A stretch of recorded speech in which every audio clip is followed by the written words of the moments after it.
બધાને મારા નવા વર્ષના રામ રામ.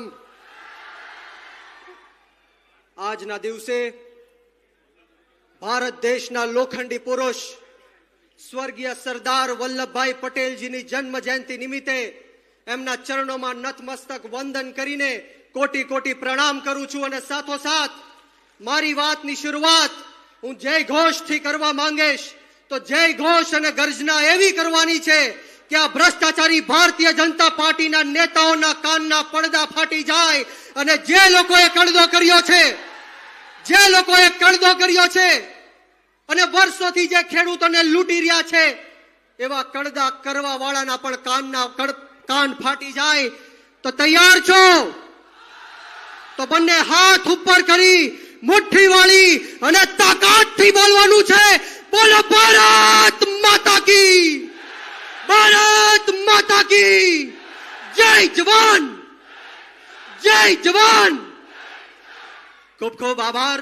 મંચ ઉપર બિરાજમાન આમ આદમી પાર્ટી દિલ્હીના પૂર્વ મંત્રી ગોપાલ રાયજી, આમ આદમી પાર્ટીના પ્રદેશ અધ્યક્ષ અને આપણા સૌના ટાઈગર ઈશુદાન ગઢવીજી, યુવાનોના પ્રેરણા સ્ત્રોત, યુવાનોના આદર્શ, યુવાનોના માર્ગદર્શક વિસાવદરના ધારાસભ્ય ગોપાલભાઈ ઇટાલિયા, ચૈતરભાઈ વસાવા, હેમંતભાઈ ખવા અને તમામે તમામ આમ આદમી પાર્ટીની ટીમનો આ તકે હું ખૂબ ખૂબ આભાર વ્યક્ત કરું છું. અને મારી સામે પધારેલા જગતના તાત, જગતના બાપ, અન્નદાતાઓ, ખેડૂતોને નતમસ્તક વંદન કરીને આપ સૌનું ખૂબ ખૂબ સ્વાગત કરું છું, ખૂબ ખૂબ આભાર વ્યક્ત કરું છું.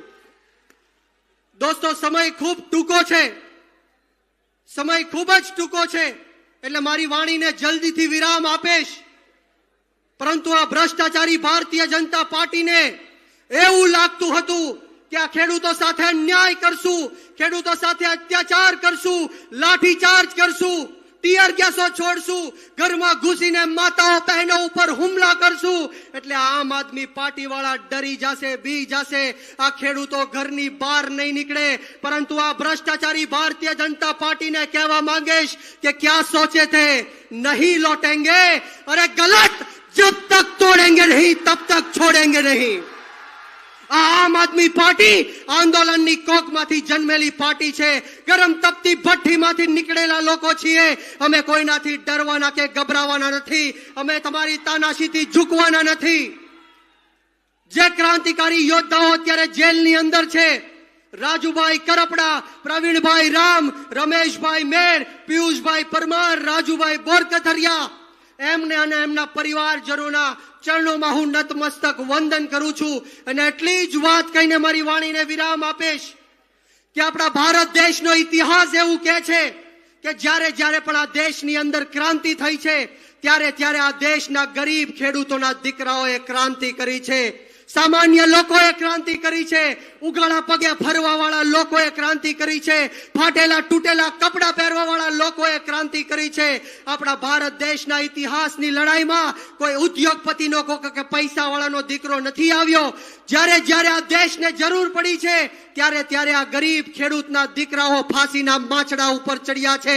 જ્યારે જ્યારે આ ગરીબ ખેડૂતોના દીકરાઓ બોર્ડર ઉપર શહીદ થઈને આ નમાલી પાકિસ્તાનની અમે બાદ ભીડે છે.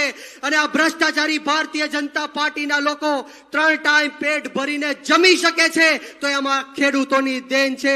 પરંતુ દુઃખ સાથે કહેવું પડે કે આજનો ખેડૂત દિવસે ને દિવસે દેવાદાર બનતો જાય છે.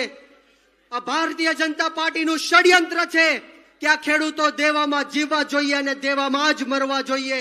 આ દેવામાં જ જીવવા જોઈએ અને દેવામાં જ મરવા જોઈએ. આનું દેવું ક્યારે પૂરું ન થવું જોઈએ. દિવસે ને દિવસે દેવાદાર બનતો જવો જોઈએ. ત્યારે આ ભારતીય જનતા પાર્ટીને હું કહેવા માંગીશ અને એની અમુક ટકા જે ગુલામ પોલીસ છે એને કહેવા માંગીશ કે તમારી તાકાત હોય તો આમ આદમી પાર્ટીને રોકીને બતાવો. અને હમણાં જ તાજેતરમાં મને સમાચાર મળ્યા છે કે જસદણ વિછિયાના ધારાસભ્ય અને ગુજરાત રાજ્યના કેબિનેટ મંત્રી કુંવરજી બાવળિયાએ વાણી વિલાસ કર્યો છે. કુંવરજી બાવળિયા એવું કહે છે કે બોટાદ અને સુરેન્દ્રનગર જિલ્લાનો કોળી સમાજ આમ આદમી પાર્ટી સાથે નથી. પરંતુ હું કુંવરજી બાવળિયાને આજે જાહેર મંચ ઉપરથી કહેવા માંગુ છું જાહેર મંચ ઉપરથી કહેવા માંગુ છું કે હજારોની સંખ્યામાં આજે ખેડૂત મહાપંચાયતમાં કોળી સમાજ ઉપસ્થિત છે અને એનો ઉદાહરણ હું તમને આજે આપવા માટે આવ્યો છું. હું અહીંથી માનદાતા ભગવાનનો નારો બોલાવવા જઈ રહ્યો છું. તમારે મુઠ્ઠી વાળી અને તાકાતથી આ નારો બોલવાનો છે. બોલો પૃથ્વીપતિ સમ્રાટ માનદાતા મહારાજની, માનદાતા મહારાજની. કુંવરજીભાઈ સાંભળી લેજો, કોળી સમાજ આમ આદમી પાર્ટીની સાથે છે. બોટાદનો કોળી સમાજ આમ આદમી પાર્ટીની સાથે છે. કુંવરજીભાઈ જોઈ લેજો, સુરેન્દ્રનગરનો કોળી સમાજ આમ આદમી પાર્ટીની સાથે છે. જ્યારે જ્યારે કોળી સમાજ સાથે અન્યાય અને અત્યાચાર થાય ત્યારે આ કોળી સમાજના ભારતીય જનતા પાર્ટીના ગુલામ નેતાઓ રાજનીતિ કરવા માટે આવી જાય છે. પરંતુ આજે હું ચોક્કસપણે એને કહેવા માંગીશ કે આ જ બોટાદનો કોળી સમાજ છે જેણે આમ આદમી પાર્ટીને 2022ની ચૂંટણીમાં જીત અપાવી હતી. આ જ કોળી સમાજ છે જે સમગ્ર ગુજરાતની અંદર અત્યાર સુધી ભારતીય જનતા પાર્ટીની ગુલામી કરતો હતો. પરંતુ આવનારા દિવસોમાં આમ આદમી પાર્ટી સાથે જોડાઈને આ ભાજપને જડબાતોડ જવાબ દેવાનો છે અને ભારતીય જનતા પાર્ટીને જડમૂળમાંથી ઉખાડીને ફેંકી દેવાનો છે. મિત્રો, વિશેષ વાતો નથી કરવી. અહીંયા મોટી સંખ્યામાં ખેડૂતો ઉપસ્થિત છે ત્યારે હું ખેડૂતોને કહેવા માંગીશ કે આપણે સૌએ આમ આદમી પાર્ટીમાં જોડાઈને ક્રાંતિ કરવાની છે, સત્તા પરિવર્તન લાવવાનું છે. બોલો તૈયાર છો? તો હું અહીંથી પરિવર્તનનો નારો આપીશ. તમારે બંને હાથ ઉપર કરી મુઠ્ઠી વાળી અને પરિવર્તન બોલવાનું છે. બોલો તૈયાર છો? તો બોલો પરિવર્તન, પરિવર્તન, પરિવર્તન.